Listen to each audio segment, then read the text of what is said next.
I'm Jen Nami Padgett with Heartsong Sanctuary. And today I want to expand on the idea of discernment. So a couple of weeks ago, Reverend Josh talked about discernment in our leaders and who we choose to follow and who we choose to get our education from, basically, and maybe our spiritual teachings and learnings from. And the expansion that I want to give to that I've been thinking about for several weeks now, is that there are several people that are in the spiritual community who I admire and I have learned a lot from. But also there's some things that I disagree with.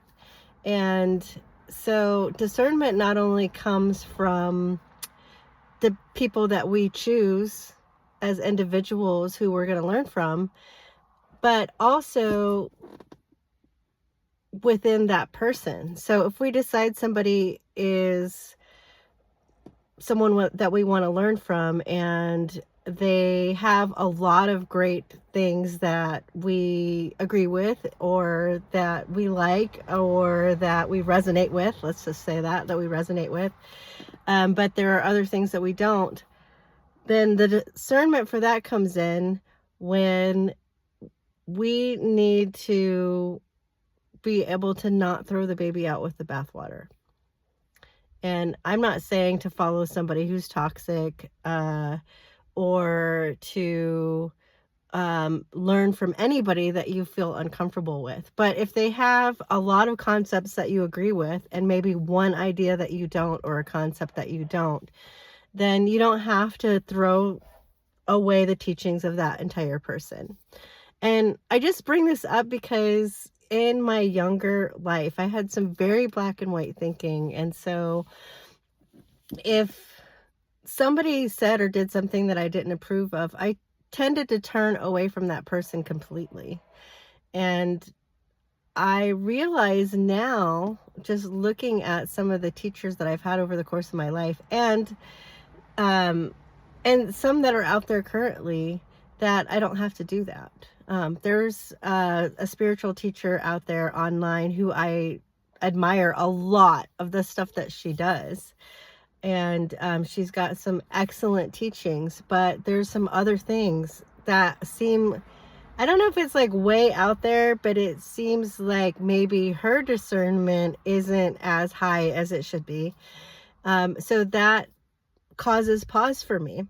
And so I had to like take a step back and consider actually all of her teachings and then determine for myself, you know what, I really resonate and I really agree with this. So I'm going to share those parts of her teachings. And I'm also going to, if I share that with other people, then I'm going to let them know also about my concerns about some of the other things, just because I don't know at the end of the day where this spiritual teacher is going to end up. I don't know if she will end up going further and further into places that I don't agree with. For now, I'm settled with that, and I'm confident with myself that I have learned and have discernment available to me so that I'm not going to get sucked into, theories that I may not agree with.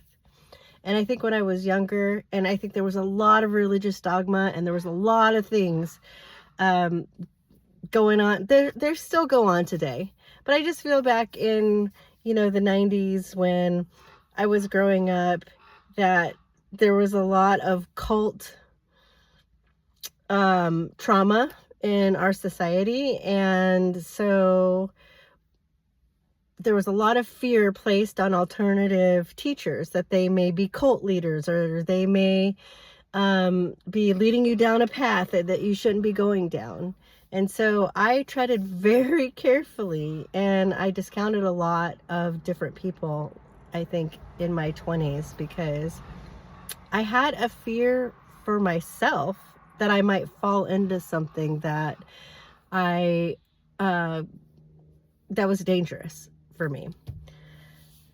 But now that I'm older and I've learned a lot of things, and I've communed with a lot of people and a lot of different teachers, and also learned more about discernment myself, then I feel very comfortable with weeding that stuff out for myself.